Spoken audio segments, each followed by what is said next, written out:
Lep pozdrav, spoštovane gledalke, cenjeni gledalci, ljubiteljice in ljubitelji slovenskega nogometa, še z komentatorskega mesta. Tu v Ljudskem vrtu se je za zdaj zbralo slabih 1000 gledalcev. Spremljali bomo obračun med Mariborom in Aluminijem, tekma 17. kroga v prvi ligi. Samo en strel je šel v okvir vrat, tisti Selukija, ko se je izkazal Janžekovič, pušča, da se igra nadaljuje, Kajtazovič. Pečnik podaja v kazenski prostor, Prša je poizkusil z glavo. Bolha v osnovi igra na enem od 3 centralnih branilskih položajev, ko je Aluminij v napadu, potem se vključuje z desne strani, strel zdaj z razdalje. Takole še enkrat posredovanje Špeta Juga, na drugi strani Mariborčani že v napadu, strel proti vratom Janžekoviča in še enkrat kapetan Aluminija na pravem mestu. Bresta in Pacu, zdaj pa zadetek Maribora vmes, strelec je bil Mudrinski, tudi sam sem spremljal monitor in še enkrat tole akcijo v kazenskem prostoru Aluminija, medtem pa je Mudrinski v 42. minuti, ko je končno dobil uporabno žogo, dosegel zadetek in Maribor je v zaključku prvega polčasa vendarle kronal premoč. Tule zdaj poglejmo tole akcijo, poigravali so se Kidričani, Tilen Pečnik je zapravil žogo. Oskar Drobne, 26-letni Kidrič, ki je v preteklosti dvakrat že zadev za Aluminij, proti Mariboru je vstopil v Ljudskem vrtu, ampak nekaj časa je še, da nogometaši izboljšajo tale vtis. Poizkusil je Bolha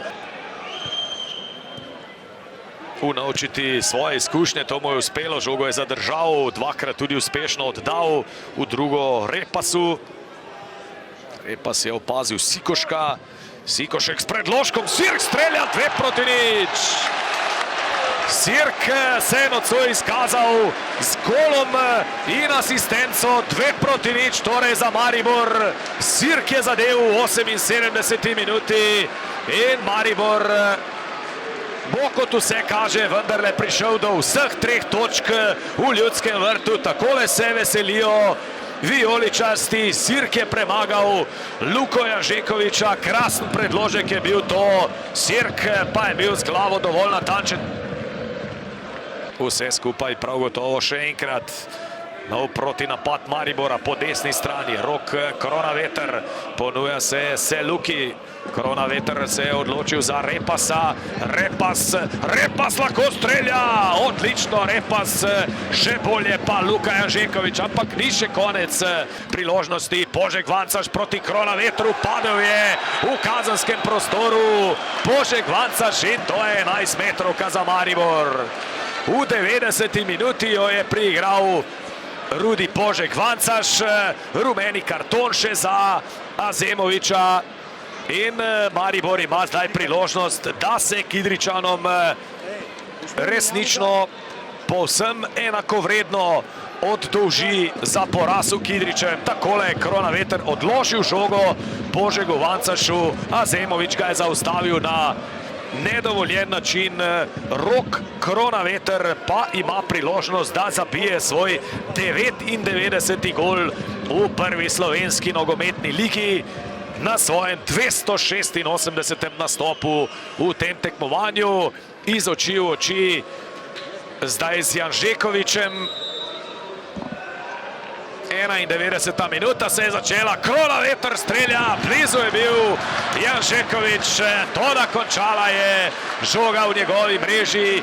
3-0 za Maribor, strelec pa Rok Kronaveter, ki je oba svoja zadetka v tej sezoni dosegel z najstrožjih kazni, prvega v Sežani, zdaj je zadev še proti Aluminiju, to je njegov 4. zadetek proti Kidričanom.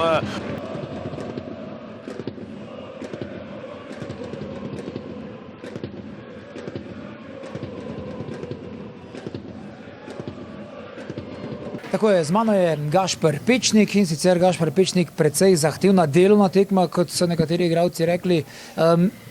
Ne moremo reči, da niste imeli priložnosti, ampak na koncu je Maribor vendarle prišel do novih 3 točk in pa 3 zadetkov tudi na koncu. Kako ste vi videli tole tekmo? Ja, priigrali smo si nekaj priložnosti, katerih pač nismo izkoristili.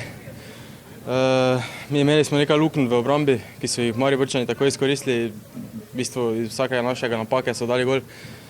Moramo se malo bolj zbrati v obrambi, malo povaditi točne podaje, zaradi tega, ker je bilo preveč zgrešenih, preveč napak individualnih, tehničnih in to moramo popraviti za naslednjo tekmo. Dejali ste, nekaj priložnosti je bilo, ampak žogo je bilo zelo težko spraviti v kazenski prostor Maribora. Kako ste videli vi ta segment igre? Ja, dobro so stali v obrambi, visoko so nas pritiskali, da smo težko prišli žogo ven. Potem smo s temi dolgimi žogami poskušali priti za njihovo zadnjo linijo. Nekajkrat nam je uspelo, ampak na koncu je bilo premalo. Sedaj vas čaka Tabor doma, verjetno kar precej zahtevna tekma, glede na to, da bo šlo boj v boju za spodnji del lestvice. Ja, v bistvu je vsaka tekma zahtevna iz našega vidika. Mislim, mi moramo pokazati voljo, borbo, da želimo priti na čim više mesto na koncu.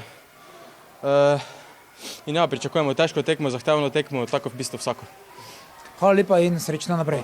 Tako je, Dejan, res je, z mano je Jan Repas. Jan, lahko bi dejali rutinirana zmaga. V prvem polčasu ste potrebovali kar 42 minut, da ste zadeli, v drugem polčasu pa se zdi, da se je precej odprlo. Kako ste vi videli tole tekmo proti Aluminiju? Ja, res je. V štartu v bistvu tekmo nismo tako, kot smo hoteli.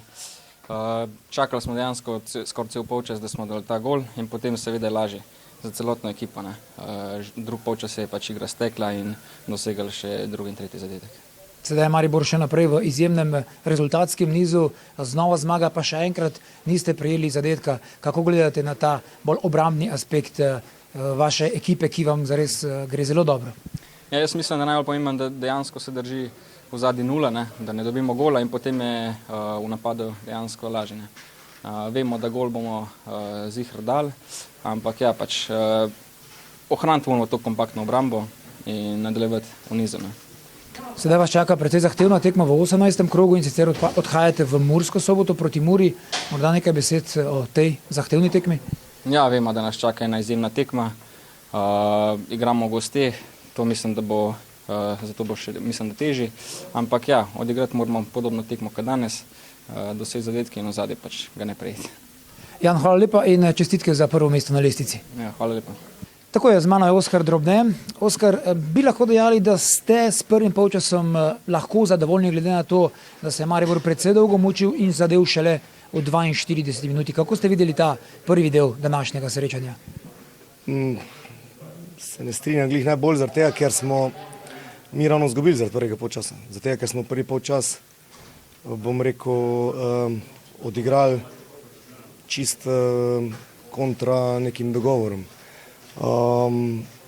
Izgubili smo ogromno žog na svoji polovici, s tem, da smo v teh conah bili medli, nismo izhajali v duel, ni nas bilo v duelu, zdi se mi, da smo naredili prvi polčas samo 2 prekrška.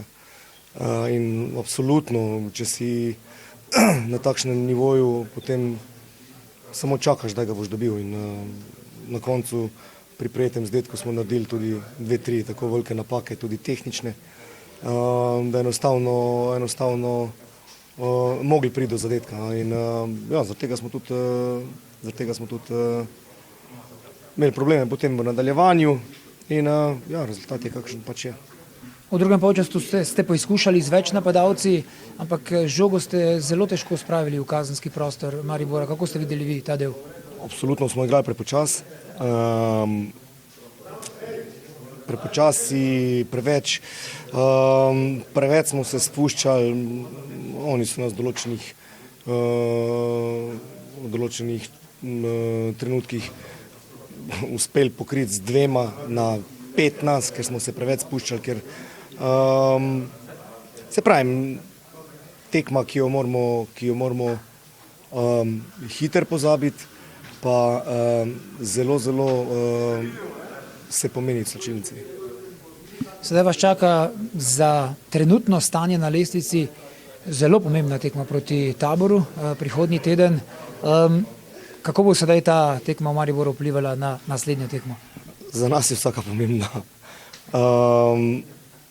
Če bomo uspeli se iz današnje predstave, kaj naučiti, pa bo v redu. Ni problem izgubiti, ne? Problem je, na kak način izgubiš. In če izgubiš na način, kot smo danes mi, brez agresije, brez konkretnosti, brez duela, potem je to način, ki si ga ne smemo privoščiti, zato ker to so stvari, ki nas ne smejo krasiti, nas mora krasiti ravno nasprotno, borbenost, požrtovalnost. In tega danes nismo imeli in moramo se pravim, fajn pogovoriti o garderobi in normalno, cel teden je pred nami, se dobro pripraviti in iti, tako ste rekli, v novo borbo, v novo skoraj odločilno tekmo. Ne? Oskar, hvala lepa in srečno še naprej v oziroma v tej sezoni. Hvala. Če pogledamo na rezultat 3-0, deluje tale zmaga zelo rutinirana proti Aluminiju. Kako ste vi videli tole srečanje? Jaz mislim, da smo res odigrali tekmovalno. Se pravi, celo tekmo smo enostavno imeli pod kontrolo. Od začetka mogoče malo v fazi napada nismo delali tiste stvari, ker smo se zmenili, ampak tisti gol Modrinskega sedno mislim, da nas je dvignil in v drugem polčasu mislim, da smo kontrolirali tekmo. Tako da sem zadovoljen s tem, kar smo prikazali. Verjetno morate biti zadovoljni tudi z ničlo zadaj, torej znova brez prejetega gola. Obramba očitno povsem upošteva vaša navodila oziroma vaše želje. Ja, to je pač, bi rekel, način naše igre. Dejstvo je, da Aluminij mislim, da se ni ustvarjal nekih večjih priložnosti, razne eno-dve situacije. Enostavno v določenem trenutku se vrnemo nazaj, ko treba, isto tako smo v napadu sposobni narediti tisto, kar se zmenimo, tako da na podlagi tega, kaj se je dogajalo čez teden, sem zelo zadovoljen. Ampak je verjetno tudi lažje trenerju, če ima v napadu Ognjena Modrinskega, 5. gol je dosegel na 4. zaporedni tekmi. Verjetno je s tem, ko imaš napadalca v tako dobri formi, lažje igrati tekme. Ja, sigurno. Ognjen je prišel eno pravo formu v tem trenutku in predstavlja enostavno dodatno vrednost ekipi, tako da res lahko samo mu čestitam na, bi rekel, tej seriji. Na uho mi je prišlo, da ste igrali nekoč vi z njegovim očetom. Je kakšna primerjava med Ognjenom in očetom Ognjena Modrinskega? Ja, res je. Eno leto smo soigralca. Sicer lahko rečem, da je Ognjen dosti boljši tehničar od Ateja, tako da mislim, da ima več nogometnega v sebi kot njegov Ata. Samo tole še, sedaj vas čaka Mura, torej gostovanje v Murski Soboti prihodnji teden. Zagotovo precej zahtevna tekma, kjer bo potrebno pokazati zares tisti pravi obraz. Kako gledate vi naprej? Predvsem želim, da se stabilizira zdravstvena situacija. Jaz bi danes rad pohvalil našega kapetana Martina Milica, kateri je po 10-dnevni, rekel, karanteni in preboleli koroni. Enostavno se vrnil in odigral tekmo res dobro. Tako kot sem povedal, pričakujem, da se konsolidiramo, da tisti, ko so imeli kartone, se vrnejo nazaj in bomo se v miru pripravili. Najbolj pomembno, da smo mi tekmo danes zmagali. Zdaj imamo čas, da analiziramo Muro in vemo, kaj nas tam čaka. Tako da pričakujem nadaljevanje dobre serije. Gospod Karanović, najlepša hvala in veliko sreče še naprej. Hvala vam.